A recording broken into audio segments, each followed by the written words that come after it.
Well, thank you for that warm introduction, and thank you also for the warm weather. I'm a Winnipegger, and when I left home earlier on today, the wind chill was minus 40. And for those of you who understand the thermometer of Celsius and Fahrenheit, will know that they meet at minus 40. So it didn't matter what thermometer you had in Winnipeg this morning, it was very, very cold. But as soon as I walked off the plane here, I really did feel warmed by your terrific community. And the fact that you are now in your 15th conference, one of the most important natural resource forums in Canada, you should be congratulated for all of that terrific work. And I also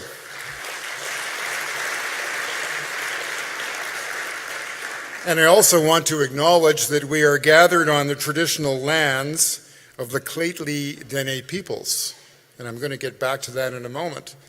But I also want to acknowledge that I am in the territory of Todd Doherty,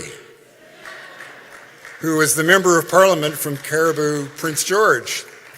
And we met earlier on today. He sits on the Natural Resources Committee of Parliament, the House of Commons, and every once in a while I appear in front of that committee and he'll ask me questions both at committee and on the floor of the House of Commons, and they're passionate, they're articulate, hard-edged, and well-informed. And many people have an impression of politicians, particularly in the House of Commons, as being hyper-partisan. They're always at each other's throats. We're not. We're all working together to better the lives of Canadians, and I know that Todd spends an awful lot of time and energy looking after the interests of the people who live in this community, and I honor his service to Canada.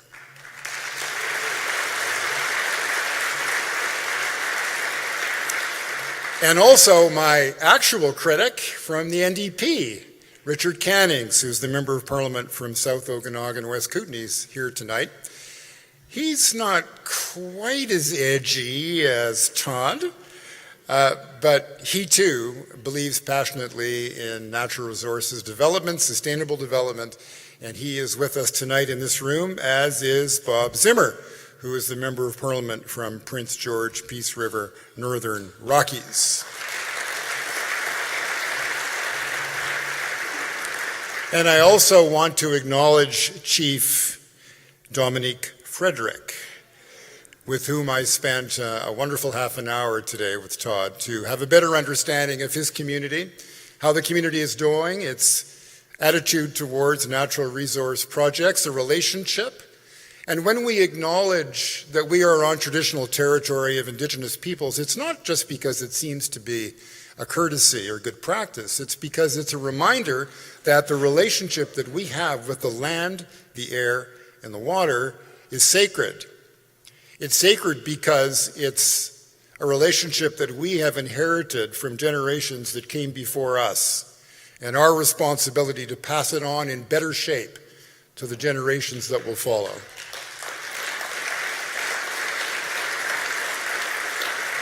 Or to quote a wonderful Indigenous proverb, "We do not inherit this land from our ancestors, we borrow it from our children." That perspective has informed and inspired our government's vision for Canada in this clean growth economy, and it has certainly inspired my vision for resource development. Renewing the relationship with Indigenous peoples is central to our government's agenda, and shortly we will be announcing a fundamentally new approach to that relationship. And no one understands the importance of engagement with Indigenous peoples more than Canada's resource industry. In the days ahead, I look forward to working with all of you as we flesh out this new policy and move our country farther down the path of reconciliation. Now, like many of you, I watched my share of Year in Review and what's coming in 2018 programming over the past few weeks. With the turning of the calendar from one year to the next, it's an obvious time to take stock of where we've been and where we're headed. Today, I thought I would give you a natural resources version with a sense of some of the big trends that are shaping our world and changing the resource landscape. Let me begin by making a confession. I am an unrepentant optimist, especially about Canada. I've lived too long and seen too much, both in and outside of politics, to be anything less than optimistic about our country. I see the challenges in the resources industries and elsewhere, but I see the incredible opportunities around us. Call me an optimist without illusions. As we look around the globe, there are lots of reasons for hope. The world has never been more connected. It has never been more democratic, and the middle class has never been more robust. And Canada's economic moment is the strongest it has been in a very long time. Since coming into office, we have created nearly 700,000 jobs for Canadians. Our GDP growth is the highest in the G7. The unemployment rate is at 5.7%, the lowest it's been on record in over 40 years when they started to keep these statistics for the first time. And the Canada Child Benefit has lifted hundreds of thousands of children out of poverty. I am not, as a member of this government, taking credit for all of that. This is the credit that goes to Canadians. Government has a role to play to set the conditions within which the private sector, and many of you in this room, create the wealth and the opportunity that we then as a government to distribute fairly to our people. But what does this moment mean for resource industries? It means opportunity. It means more people wanting all of the things we take for granted here in Canada, which means a greater demand for everything from energy to drive their economies, to forest products to build their homes, to minerals and metals to run their cell phones and their solar panels. It means an explosion of innovation and invention, improving our lives, expanding our reach, and breaking down barriers, making innovation not a nice-to-have, but a must-have in every industry. And at the same time, we meet at a moment when the world is facing one of the great challenges of our generation, climate change, forcing us to undergo a fundamental shift from the sources of energy that have powered our societies for generations to new renewable sources. That transition may be long, but the trajectory is clear, with implications and with opportunities for resource industries everywhere across Canada, and especially here in British Columbia. I believe the imperative of climate change could usher in a new golden age for resources if we embrace change and invest in innovation. That's exactly what you are doing, as we can see just by walking the exhibition floor of this extraordinary forum. Anticipating trends, adapting to change, and investing in innovation is also what our government is doing. We're making generational investments in clean technology and innovation, including more than $1 billion over 4 years to support clean tech, including in the natural resources sector. In November, we launched a new flagship initiative called the Clean Growth in the Natural Resources Sector Program. Its goal, to advance emerging technologies towards commercialization. These technologies will help natural resource operators to reduce their environmental impacts while enhancing their competitiveness and creating jobs. To support that program, we've reached a number of trusted partnership agreements with provincial funders, including the BC Innovation Council. In the new year alone, we've announced significant new investments in green infrastructure, in electric vehicle charging stations, renewable energy, smart grids, and helping remote communities reduce their reliance on diesel. As we look at a world in transition, a world of increasing growth and rising prosperity, it's important to prepare ourselves for success. That begins with a clear-eyed view of what's coming at us and how we can turn those trends to our advantage as Canadians. That kind of thinking led us to launch Generation Energy, the largest engagement on energy issues in our nation's history. We invited Canadians to imagine their energy future. How do they expect this world to look when their kids and their grandchildren are grown What should we be doing now to get us there? More than 380,000 people. I don't believe this number. I go back to my staff once every week or so and say, are you sure? More than 380,000 people joined that conversation, online with ideas. 350,000 from Canada and the rest from around the world. And then 650 people showed up in my hometown of Winnipeg to talk about what this transition is going to look like. It was a remarkable event, bringing together, often for the first time, energy producers and suppliers, international experts, Indigenous leaders, academics, environmental organizations, consumers, and all levels of government. Canadians told us they want a thriving low-carbon economy. They want us to be a leader in clean technology, and they want an energy system that provides equal opportunities for Canadians without harming the environment. They also understand, and this is an important point, that we're not there yet. We need to prepare for the future, but we must also deal with now by providing energy that they can count on when they flick on a light or fill up our cars. For now, that means continuing to support our oil and gas resources, even as we develop alternatives, including solar, biomass, wind, and tidal. A little more than a year ago, our government approved 2 pipelines, the Trans Mountain expansion and the Line 3 replacement, at about the same time that we announced $1.5 billion to the Ocean Protection Plan and set up Indigenous environmental monitoring committees. We approved these projects because we believe they are right for Canada. We approved them because they will create thousands of jobs. And we approved them because we weren't comfortable sending 99% of our oil and gas exports to one country.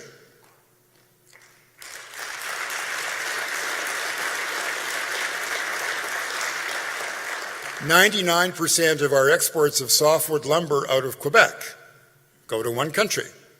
64% of our softwood lumber exports from British Columbia go to one country. And you have been more successful at diversifying export markets than other Canadian producers because you have the blessing of geography and also very smart decisions that have been made by producers. So looking to expand export markets means that we have to build this pipeline to Tidewater. It's part of a sensible energy policy, a policy with a clear goal to make Canada a leader in the clean growth century. And tonight, you heard from Dr. Muska that it is critically important for government to send strong signals about how natural resource projects are approved and how our sustainably developed goods will get to market. And to that end, our government has been working hard to ensure that those signals are clear. So, how do we get there? By using this time of transition to Canada's advantage, building the infrastructure to get our resources to global markets, and using the revenues to invest in clean forms of energy. In other words, leveraging the fossil fuel resources we have today to deliver clean energy solutions for tomorrow. Few areas reflect the transition more than forestry, which is positioning itself to seize the opportunities afforded by a changing climate and expanding markets. 2 quick examples. First, we're seeing a renaissance of wood as a building material. I had the honor of opening a new student residence at the University of British Columbia that now stands as the tallest hybrid mass timber building in the world.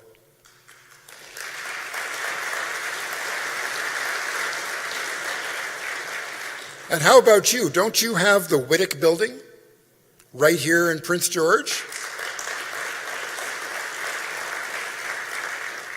And the Brock Commons at UBC, which is 14 stories tall, is not only an engineering and architectural showpiece, but it's an environmental game changer, storing more than 1,700 metric tons of carbon dioxide and saving more than 2,400 metric tons in greenhouse gas emissions. That's the equivalent of taking 511 cars off the road for a year.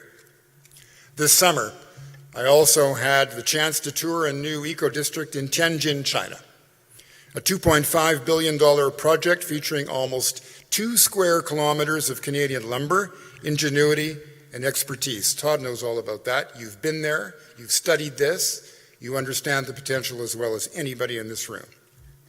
And secondly, there is tremendous potential for Canada in the bioeconomy. We have the world's largest reserves of biomass, which is why the Pan-Canadian Framework for Clean Growth and Climate Change emphasizes the potential of bioenergy and bioproducts. Last September, we joined with our provincial and territorial partners to endorse a forest bioeconomy framework, a comprehensive approach to making Canada a global leader in the use of sustainable biomass to transform our economy. And by putting a price on carbon, we're helping to increase the demand for low-carbon fuels and materials based on forest biomass. These efforts come at a critical moment because, as this province knows better than most, the forest industry is under attack from mounting trade protectionism south of the border. Our government's position has been clear and unequivocal. The U.S. duties are unfair, unwarranted, and without merit, and we will fight them. We are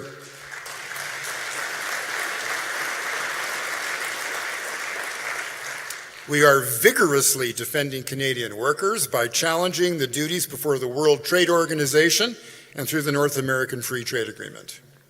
Our government also stepped up with an $867 million softwood lumber action plan, which includes loan guarantees for industry, access to work-sharing programs for employees, funding to help provinces support workers, investments in forest innovation programs, and access to programs that will help companies reach new markets, as you are doing. Yes, the forest industry is facing challenging times, but we also believe in its ability to adapt, to diversify, to innovate. We believe it because we've seen it. And we see similar opportunities for transformative change in the minerals and metals industry. Today, there are more than 100 mining projects either in the planning or construction stage across Canada, representing a capital investment of about $80 billion, creating good jobs, sustainable growth, and shared prosperity. And the impact goes far beyond dollars and cents. The clean technology future depends on them. Copper, nickel, cobalt, lithium, graphite, rare earth elements, all are crucial for solar cells, wind turbines, batteries for electric vehicles, and a host of high-tech gadgets. All of them dependent on the ability of our miners to find them, to mine them, and bring them to market. Our government is supporting this vital industry through measures such as the Mineral Exploration Tax Credit and creating foreign investment promotion and protection agreements. We're conducting vital geoscience to help take some of the risk out of exploration, and we're developing a regulatory system based on the basic principle of one project, one assessment. So, where do we go from here? Our government, together with our provincial and territorial colleagues, is developing a Canadian minerals and metals plan, an ambitious national strategy to ensure that we have the world's most competitive, innovative, socially responsible, and environmentally sustainable mining industry in the world for generations to come. Let me end, as I began, by expressing my optimism about Canada's resource industries. Our government sees us playing a central role at an historic moment.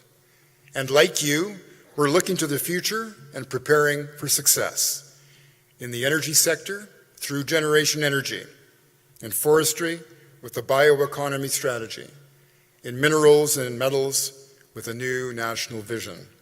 In every sector, we're seeing unbounded opportunities, a confidence I know you share, a confidence that's on full display here at this very important forum. Are there challenges ahead? Of course.